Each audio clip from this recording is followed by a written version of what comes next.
자기 아들이 둘이 죽고 나니까 세 번째 세라를 주지를 않고 장성을 했는데도 불구하고 다말에게 뭐라고 그랬어요?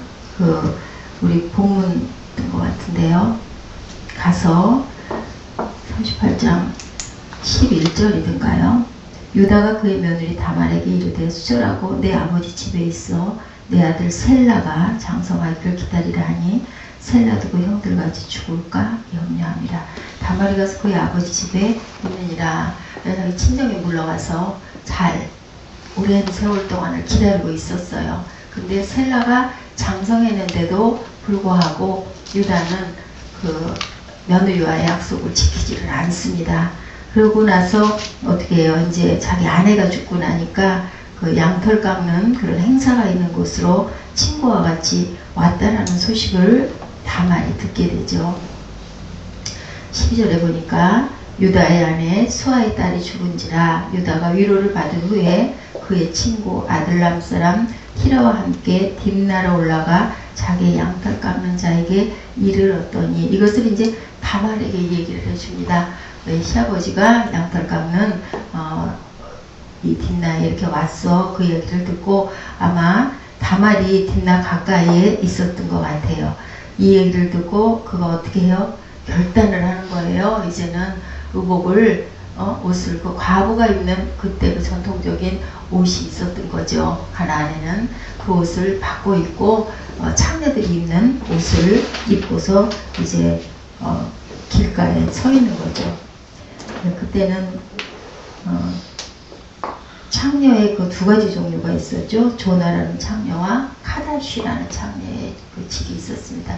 조나는 그냥 보통 일반 창녀, 카다쉬는 뭐예요? 그 성창이라고 해가지고 성전 그 꼭대기에서 어떤 신의 그 전기를 받는다라는 그런 어떤 의식으로 남편들이 거의 공식적으로 아내하고 내가 다녀올게, 내가 상전에 올라갔다 올게 하고 빠빠이를 하고 올라가가지고 성장들과 그 성의 그런 그 희락을 말도 안 되는 이야기인데 그 나라의 전통은 그때 아주 그렇게 혼탁했었던 것 같고요. 그게 거의 공식화되어 있었어요. 그런 두 가지 종류의 창기가 있었는데 여기서는 그 길가에 있는 그냥 보통 창기 조나를 의미하고 있습니다. 근데 이 부류에 들었던 사람이 누구예요? 여호수아 2장 1절에 라합도 이런 그 조나의 종류였었다라고 얘기를 하죠.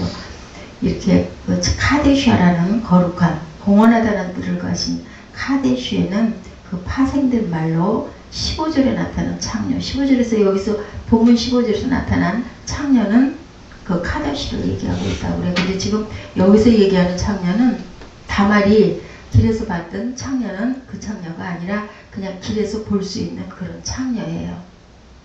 15절에 그가 얼굴을 가렸으므로 유다가 그를 보고 창녀로 여겨. 여기서는 그냥 그 카다시를 얘기하는 창녀로 나와 있고요. 그 다음에 그 지금 본문에서 얘기하고 있는 그 창녀는 그냥 일반 창녀를 얘기하고 있다라고 해석이 되어 있어요. 그래서 창녀를 보고 얘기를 하죠. 내가 너한테 좀 들어가도 되겠느냐라고 얘기를 하니까 자기 그 며느리인 줄 절대 알 수가 없죠. 그랬더니 내게 뭐를 주겠느냐, 뭘로 나로 주겠느냐 그랬더니 뭐라고 해요? 내가 16절에 보니까 청하건대 나로 내게 들어가게 하라 하니 그의 며느리인 줄을 알지 못하였습니다. 그래서 당신이 무엇을 주고 내게 들어오려느냐 그랬더니 17절에 뭘 주겠다고 그래요? 염소 새끼를 주겠다고 그러죠. 그랬더니 염소 새끼를 줄 때까지 그럼 지금 당장 염소가 없는데 나한테 그러면 뭘로 약속을 하겠느냐. 예를 들면 지금 같으면 계약서를 써라 라는 거예요. 그랬더니 그때 이 사람의 그 신분을 증명하는 그런 표시였던 것 같아요. 도장과 끈과 당신의 손에 있는 지팡이로 그것을 내게 주고 그럼 맡겨놓고 나중에 염소 새끼를 갖고 와서 바꿔가라. 그렇게 해서 결국은 너울을 보고 들어오게 되죠. 그래서 아까 우리 마태복음 1장 3절에 읽은 것처럼 유다는 다말에게서 베레스를 낳는 거죠. 베레스와 세라를 쌍둥이를 낳고 그 베레스가 이제 대를 이어가서 이 다말이라는 이런 말도 안 되는 그때 이 레위기에 보니까 사형을 집행을 해야 되는 그런 아주 나쁜 죄를 저지른 거예요. 근친상간에. 그때는 뭐 형제끼리도 결혼도 하고 굉장히 그런 성적으로 지금 같지 않은 정돈되지 않은 아내도 몇씩 둘 수도 있었고 했는데도 불구하고 레위기 12장 20절에 보니까 사형에 처하는 그런 아주 무서운 죄를 지게 되는 그런 다말이 아브라함의 계보와 그리고 다윗의 자손 그리고 예수 그리스도의 그 조상이 되는 아주 엄청난 어떻게 보면 음모이기도 하고요. 어떻게 보면은 그 다말의 끈질긴 생명력이라 그래야 될까요? 목적의식이라고 그래야 될까요? 죽을 수밖에 없는 그 시절에는 남편이 없고 자식이 없으면 여인들이 살아남을 수가 없었잖아요. 그 마지막 그 투쟁을 모든 걸 다 던져서 자기 온 몸을 던져서 그 지혜를 짜는 거죠. 그러면 우리가 지금 생각할 때는 이것이 그러면 잘한 짓이냐 라고 볼 때는 잘한 짓이라고 볼 수는 없어요. 근데 다만 예수 그리스도의 계보의 조상이 되는 그런 다말이 된 거, 그 노력과 그 자기가 해야 할 자기의 그 책임에 대한 집중, 그것을 여기서는 성경에서는 이야기를 하고 있습니다. 그래서 나중에는 어떻게 합니까? 유다가 20절에 보니까 그 친구 아둘람 사람의 손에 부탁을 해서 염소 새끼를 보내죠. 그리고 주변에다가 그 소문을 물어봅니다. 여기에 그런 그 성창이 있느냐. 그랬더니 여기는 그런 성창이 없다라고 사람들이 얘기하니까 아마 유다는 마음에 조금 찔리는 부분이 있었던 것 같아요. 그래서 친구를 시키죠. 아둘람을. 그래가지고 그 염소 새끼를 보내고 내 물건을 찾아달라 했더니 유다가 들어와 이르되 그를 찾지 못하였고 그곳 사람도 그가 친구가 유다에게 돌아와서 얘기하죠. 그를 찾지 못하여 그곳 사람도 이르기를 거기에는 창녀가 없다 하더라 라고 얘기해요. 여기서 지금 얘기하고 있는 22절의 창녀는 그냥 길가에 있는 그 조나를 얘기하고 있고요. 15절에서 얘기했던 그 유다가 그 창녀로 여겼던 것은 성창으로 바라본 거예요. 이 사람이 그 염소 털깎기를 하러 가가지고 양 털깎기를 하고 나서 아마도 중노동을 하다 보니까 그 시절에 음료 비슷하게 많이 마실 수 있었던 게 뭐였을까요? 포도주를 많이 마신 것 같아요. 그리고 또 유다는 가만히 보니까 굉장히 그런 쪽에 좀 이렇게 열려있던 이런 사람이지 않았을까라는 생각이 들어요. 왜냐하면은 가나안 여인과 결혼을 하게 되죠. 자기 동생을 그 요셉을 그렇게 해서 그 애굽에 팔고 그런 사건이 있는 이 중간에 38장의 얘기가 나오고 있거든요. 이 37장 36절에 바로 어떤 사건이 나오고 있습니까? 그 미디안 사람들은 그를 애굽에서 바로의 신하 친위대장 보디발에게 팔았더라 라고 이제 이렇게 나오고 있어요. 그 중간에 지금 이런 일이 있는 거죠. 그래서 38장 1절에 보니까 그 후에 유다가 자기 형제들로부터 떠나는 거죠. 왜 떠났을까요? 마음이 아프고 잘못을 한 부분에 대한 어떤 그 동생을 그렇게 해서 팔아버린 부분에 대한 그 양심의 가책 때문에 떠났어요. 근데 그 떠난 것까지는 이해가 되는데 38장 2절을 보니까 유다가 거기서 누구에게 가나안 사람 수아라는 자의 딸을 보고 그를 데리고 동침했다라고 얘기를 하죠. 임신해서 아들을 낳음에 유다가 그의 이름을 첫 아들이 누구예요? 엘이라 하고 아들을 낳아요. 그죠? 그런데 결국은 그 엘이 악해서 하나님이 죽여버렸다라고 내용이 나와 있더라고요. 그래서 유다가 장자 엘을 위하여 아내를 데려오니 그의 이름은 다말이었더라. 그죠? 그 아내를 다말로 짝을 해줬어요. 엘을 위해서. 근데 죽은 거죠. 7절에 유다의 장자 엘이 여호와 보시기 악함으로 여호와께서 그를 죽이신지라. 이렇게 어떤 개인을 그렇게 죽이는 일은 없는데 얼마나 악했으면 죽였겠습니까? 그리고 8절에 유다가 오난에게 이르되 내 형수에게로 들어가라. 이제 둘째 아들을 준 거예요. 오난에게. 그런데 이 사람은 어떻게 했어요? 내 형의 씨가 되는 거, 형의 대를 잇는 게 싫어서 어떻게 했어요? 그 정액을 땅에다 쏟아버리는 짓을 계속 한 거예요. 그것을 하나님은 악하다고 보신 거죠. 대를 잇지 않고 무엇을 부린 거예요? 자기 욕심, 자기 이기심으로 이런 부분들의 그 유업을 이어가는 것을 거부한 그런 사건이 일어납니다.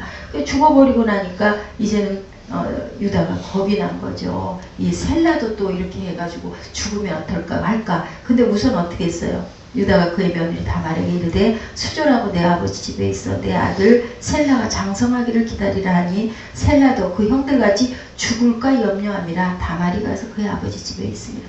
사실은 다말은 죄가 없어요. 그리고 이 유다는 어떻게 했어요? 그 자기 나라 이스라엘 민족과 결혼을 해야 되는데 야곱은 그것을 원했는데 유다는 결국은 가나안 여인에게 그냥 동침을 하고, 이런 사건들로 봐서는 이렇게 그 성적으로 이 유다는 좀 정갈하지 못했다, 그렇게 보입니다. 그리고 또한 이렇게 성창으로 인하여 행위를 하려고 하다가 결국은 나중에 보니까 여기는 창녀가 없다 소리를 듣고는 자기의 그 체면과 이런 부분들이 염려가 됐어요. 그래서 가다가 그것을 갚으려고 했더니 결국은 갚지를 못하죠. 없으니까. 그리고 나중에는 이제 어떻게 됩니까? 그 우리 읽은 24절 석 달쯤에 어떤 사람이 유다에게 이르죠. 내 며느리 다말이 행음하였고 행음함으로 말미암아 임신하였다. 유다가 어떻게 해요? 그를 끌어다가 불살라 죽이려고 그래요. 다말을. 그랬더니 거기서 뭐를 내서 보이든가요? 그 주었던 그 지팡이와 도장과 그것을 내밀죠. 나 이 사람과 이렇게 했다. 그 유다가 할 말이 있었겠습니까? 인정하는 거죠. 내가 죄를 지었구나. 결국은 뭘까요?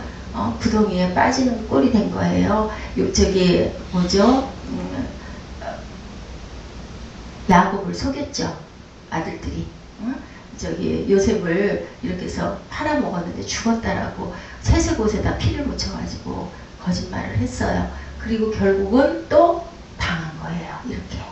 그 인과응보의 보응의 사건이 이렇게 나옵니다. 그래서 유다가 그것을 알아보고 이르되 그는 나보다 옳도다. 내가 그를 내 아들 셀라에게 주지. 여기서 이제 유다는 회심을 합니다. 깨달은 거죠. 그리고 그를 가까이 하지 아니하였고 해산할 때 보니 다말은 쌍둥이를 낳았어요. 그래서 산파가 이제 그 사건이 이렇게 있습니다. 그리고 나서 39장에는 요셉이 이끌려 애굽에 내려가며 바로의 신하 친위대장. 굉장히 재밌는, 어떻게 보면 좀 미스테리한 그런 이야기가 이렇게 펼쳐지고 있습니다. 다말은 결국은 유다는 가문을 이어가는 책임을 져버리고 있지만 다말은 자식을 갖고 내가 대를 이어야 되겠다라는 생명을 건 투쟁을 한 내용이, 이 내용을 우리가 쭉 봤을 때 아내가 죽고 적적해진 유다가 가나안 친구를 찾아 딥나로 왔어요. 거기에는 딥나에는 그 다윗이 피해서 도망갔던 아둘람 동굴이 있는 그런 지역이었습니다. 그리고 그곳에 갔더니 이제는 다말은 그 소식을 듣고 변장을 하고 가죠. 유다는 아버지 야곱을 속였고 다말은 시아버지 유다를 속입니다. 그러나 다말의 속임수는 야곱처럼 축복에 참여하기 위한 것이고 다말이 취한 담보물은 약자의 권리를 지키기 위한 수단이었다라고 이렇게 해석이 되어 있어요. 여러분들 이 부분에서 어떤 것을 느끼고 계십니까?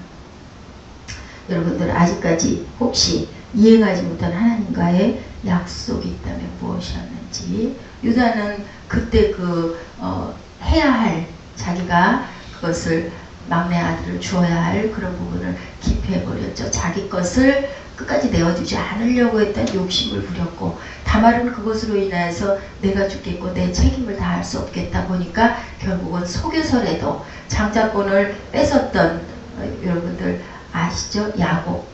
그렇게 해서 속여서 그리고 축복을 받았던 그 사건들, 이게 지금 쭉 이어져 내려오고 있어요. 저는 여기서 어떤 것을 생각을 했냐면요, 진실해야 된다라는 생각, 정직해야 된다라는 생각, 하나님은 공의의 하나님이다라는 생각.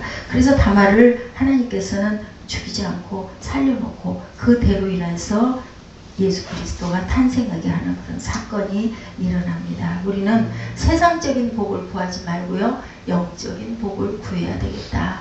죽을 수밖에 없는 다말을 살려 용서해 주신 것은 하나님께서는 그것을 보신 거예요.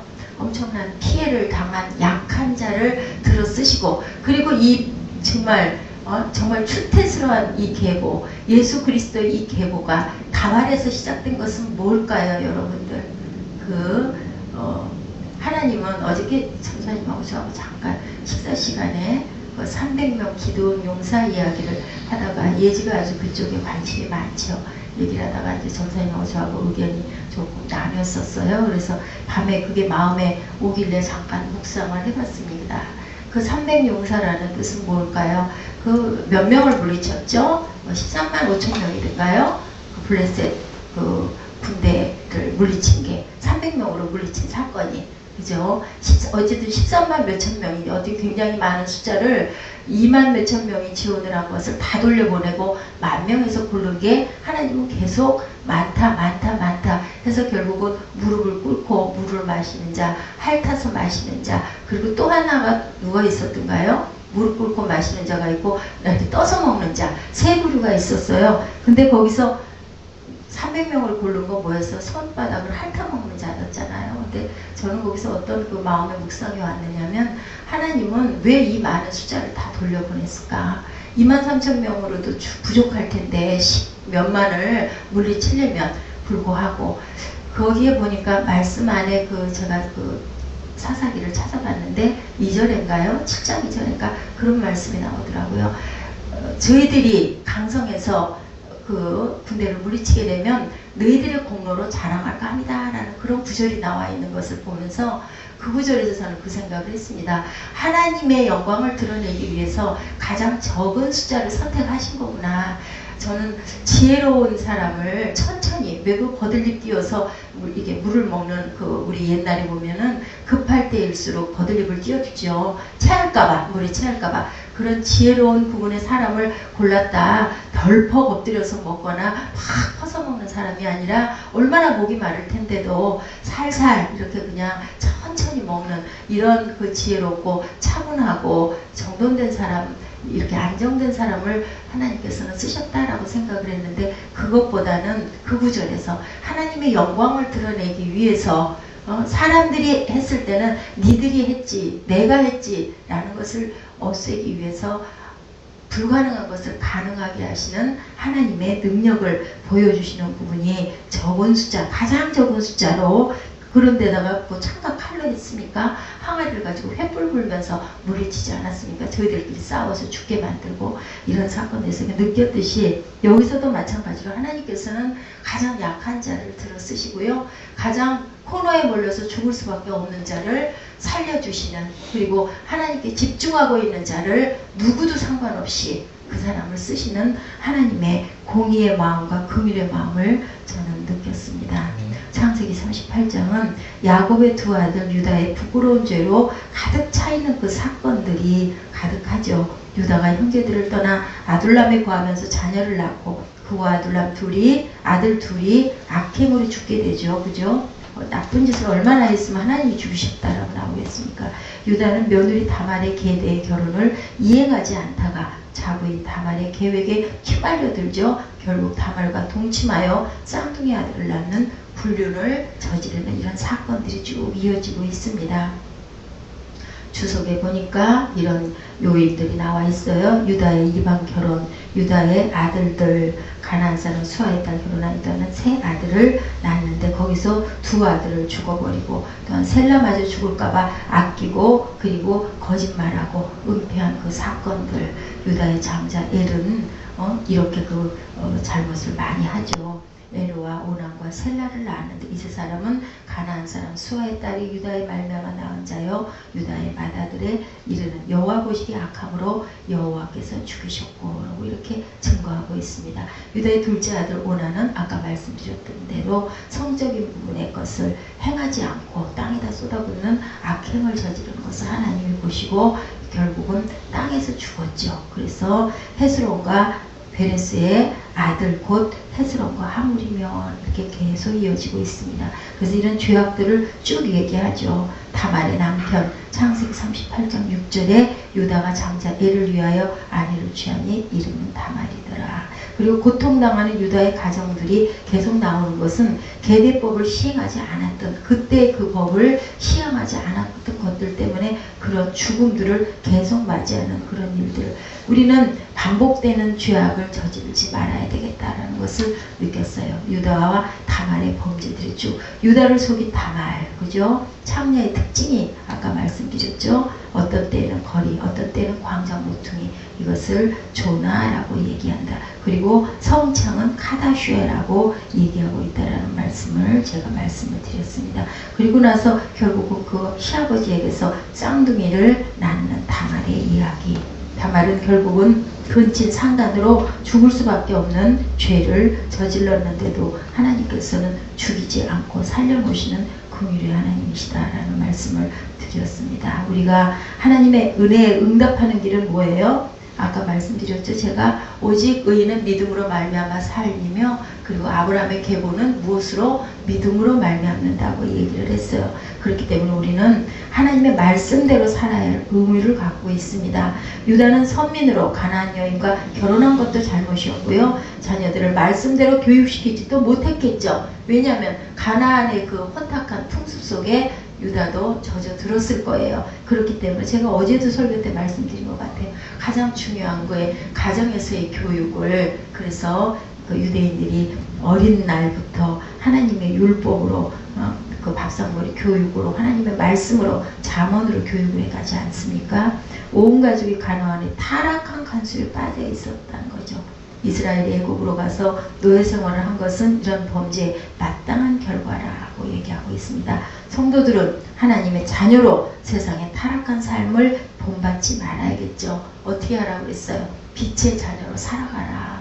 빛은 뭐라고 그래요? 착함과 의로움과 진실함이다. 이게 바로 빛이에요. 예수 그리스도의 영광의 빛이, 답이 바로 그것인 줄로 믿습니다. 이렇게 쭉 얘기를 하고 있는데요. 우리가 과연 어떻게 해야 할 것인가? 늘 흔들리고 실수함에도 불구하고 버림을 받지 않고 사랑을 받고 있는 그러한 것을 깨달아야 되고요. 반성해야 되고요. 우리 지금 고난주가 시작이 됐죠. 월요일인데 결국 우리가 하나님께 온전히 못하는 것은 무엇일까? 하나님의 아버지의 큰 사랑, 그 사랑에 대한 감사, 그리고 하나님의 사랑을 세상 모든 사람에게 우리는 받았으니까 전해야 되겠죠. 어떻게? 빛과 소금으로 드러내야 할 줄로 믿습니다. 그리고 스스로 경건하고 성별된 삶을 살도록 힘쓰는 저희들이 돼야 되겠죠. 또 하나는 이 유다는 그 장에 대한 부분이 잠깐 언급이 되어 있더라고요. 대개 그 조상들이 죽었을 때 애도하는 기간이 나와 있어요. 대략 30일에서 70일 정도를 애도를 했다고 합니다. 야곱이 죽었을 때는 70일을 애도를 했고요. 아론이 죽었을 때는 30일을 애도를 했고요. 모세도 또한 30일을 애도를 했어요. 근데 이삭은 어머니 리브가가 죽었을 때 얼마 동안 애도를 했나요? 3년 동안 애도를 했습니다. 이렇게 특징이 있어요. 그리고 아내를 위한 애도 기간이 많아야 30일인 거죠. 그것은 양털을 깎으러 멀리 농가에 가기 위해서 길을 나섰기 때문에 아내를 위한 애도를 30일 정도나 했겠다라는 얘기를 하는 거죠. 이런 걸로 봤을 때도 이 유다는 그 성품이 그렇게 썩 온전치 않았다. 그리고 또한 이렇게 술 마시고 이렇게 성창을 구하려고 했던 그런 부분도 역시나 봤을 때 하나님이 보시기에 그렇게 온전한 그런 모습은 아니었다라는 거죠. 세상적인 것에 우리가 빠져서 살아서는 안 되겠다라는 귀한 하나님의 영적인 복을 우리가 사모하는 저와 여러분 되셔야 할 줄로 믿습니다. 우리가 다말의 행위를 본받자라고 할 수는 없지만 아브라함의 자손 번식에 그 죽으면 죽으리라는 그 마음을 우리는 여기서 귀하게 느껴봐야 되겠다라는 생각을 제가 해봤어요. 그리고 또한 하나님이 성도는 믿음으로 아브라함의 후손이 된 사람이다라고 로마서 4장 13절에 얘기하고 계시더라고요. 우리에게 아브라함의 후손을 번식시켜야 할 책임을 갖고 있는 거죠. 그래서 다말은 그걸로 건져진 거예요. 아브라함의 후손의 계보를 이어가려고 자기 생명의 위험을 무릅쓰고도 뛰어들었던 그런 그 목적과 그리고 또한 그 아주 뭐라고 그래야 되나요? 성실한, 끝까지 이행하려고 하는 그런 성실함. 그래서 다니엘서 12장 3절에 이렇게 얘기하고 계십니다. 지혜 있는 자는 궁창의 빛과 같이 빛날 것이고 많은 사람을 옳은 대로 돌아오게 한 자는 별과 같이 영원토록 빛나리라. 우리 다니엘서 12장 3절 읽어서 고백하시고 일어나서서 오늘 묵상에서 무엇을 느끼셨는지 한번 다니엘서 12장 3절을 찾아보시겠어요? 저는 성경이 제 성경이 아니어서 아주 찾기가 불편해요. 다니엘서 12장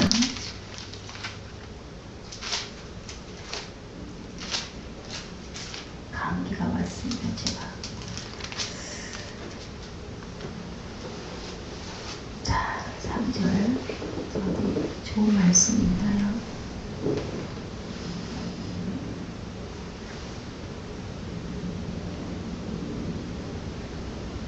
2절부터 3절 읽을까요? 시작. 땅의 티끌 가운데서 자는 자 중에서 많은 사람이 깨어나 영생을 받는 자도 있겠고 수치를 당하여서 영원히 부끄러움을 당할 자도 있을 것이며 지혜 있는 자는 궁창의 빛과 같이 빛날 것이요 많은 사람을 옳은 대로 돌아오게 할 자는 별과 같이 영원토록 빛나리라. 다니엘같이 그죠? 지혜 있는 자는 영원토록 빛날 것이고 궁창의 빛과 같이 빛날 것인데 유다와 같지 않아야 될 줄로 믿고요. 다말처럼 그러할지라도 끝까지 내가 해야 할 책임과 내가 해야 할 성실로 인생을 살아갈 때 하나님이 피할 길을 주시고 구덩이에서 건져주시는 줄로 믿습니다. 그리고 또한 유다 또한 다말의 이 일로 인하여서 어떻게 했다고 그랬어요? 말씀에 우리 읽었죠? 깨달았다라는 이야기가 나와요. 내가 이걸 잘못했구나. 잘못했으면 돌이켰어야 되겠죠. 그죠? 그 다음 인생이 어떠했는지 또 나중에 우리 묵상해 보도록 하겠습니다. 일어서셔서 오늘은 에스더 집사님이 먼저 하고 다음 내일은 에스더 집사님이 아침 시작 묵상을 먼저 하세요. 계속 그렇게 똑같이 반복하지 마시고요. 하나님 감사합니다. 또한 귀한 말씀 받아갑니다. 율법이 우리를 그리스도께로 인도하는 초등교사가 되어 우리로 하여금 믿음으로 말미암아 의롭다함을 얻게 하려 함이라. 주님, 저희들 항상 주님의 뜻과 또한 주님의 말씀대로 살아갈 수 있도록 주님 함께해 주시옵소서. 저희 그로 인해서 저희들 세상에서 주님을 증거하고 또한 올바른 길로 인도할 수 있도록 하여 주시고 주님께서 말씀하신 세상의 빛과 소금이 되어서 주님께로 많은 영혼들을 인도할 수 있도록 주님 함께해 주시고 저희 또한 믿음으로 주님 지켜나가고 주님께 한 걸음씩 더욱더 가까이 갈 수 있도록 주님 함께해 주시옵소서. 모든 것들을 주님의 뜻대로 저희들 세상을 살아감에 있어서도 항상 주님과 동행할 수 있도록 하여 주시고 그로 인해서 많은 생명들을 건지고 많은 열매를 얻어갈 수 있는 귀한 새생명 습기교회의 자녀들 될 수 있도록 주님 함께해 주시옵소서. 오늘 위에 함께해 주시고 이 한 주 동안 주님 함께해 주시고 많은 깨달음의 시간 또한 주님께 가까이 갈 수 있는 시간 또한 승리하는 시간이 될 수 있도록 주님 매일매일 위에 순간순간마다 주님과 함께 동행할 수 있도록 함께하여 주시옵소서. 모든 것을 예수 그리스도의 이름으로 감사히 기도드렸습니다. 아멘. 하나님 감사합니다. 귀한 말씀 가운데 또한 새롭게 깨닫게 해주심을 참으로 감사드립니다. 율법을 통하여서 또한 그들의 관례를 통하여서 하나님 그들에게는 있을 수 없었던 일, 하나님께서는 그 일을 통하여 예수 그리스도의 족보의 계열에 올리게 해주신 그 하나님의 섭리를 알게 해주심을 너무나 감사드립니다. 율법은 하나님 모든 사람들을 초등학문으로 인도하는 것뿐이고 오직 예수님께서 오신 것으로 말미암아 율법이 완성됨을 우리가 믿고 깨닫고 또한 이 하루를 또한 지켜나가오니 주님 의들 가운데 주님의 은혜와 주님의 또한 감사로 나갈 수 있는 하루가 되게 축복하여 주시옵소서. 세상을 복을 바라지 않게 도와주시옵시고 하나님께서 주시는 하나님 또 성령님께서 주시는 예수님의 그 사랑함을 주시는 저희 영적인 복을 받으며 나가는 하루가 되게 인도하여 주시옵소서. 오늘 하루도 주님과 거룩히 동행하길 간절히 간구하며 사랑과 은혜가 많으신 예수 그리스도를 받들어 감사를 드렸습니다. 아멘. 하늘에 계신 우리 아버지여 이름이 거룩히 여김을 받으시오며 나라에 임하시며 뜻이 하늘에서 이루어진 것 같이 땅에서도 이루어진다. 오늘 우리에게 일용할 양식을 주옵시고 우리가 우리에게 죄 진 자를 사하여 준 것 같이 우리의 죄를 사하여 주옵시고 우리를 시험에 들게 하지 마옵시며 다만 악에서 구하시옵소서. 나라와 권세와 영광이 아버지께 영원히 있사옵나이다. 아멘.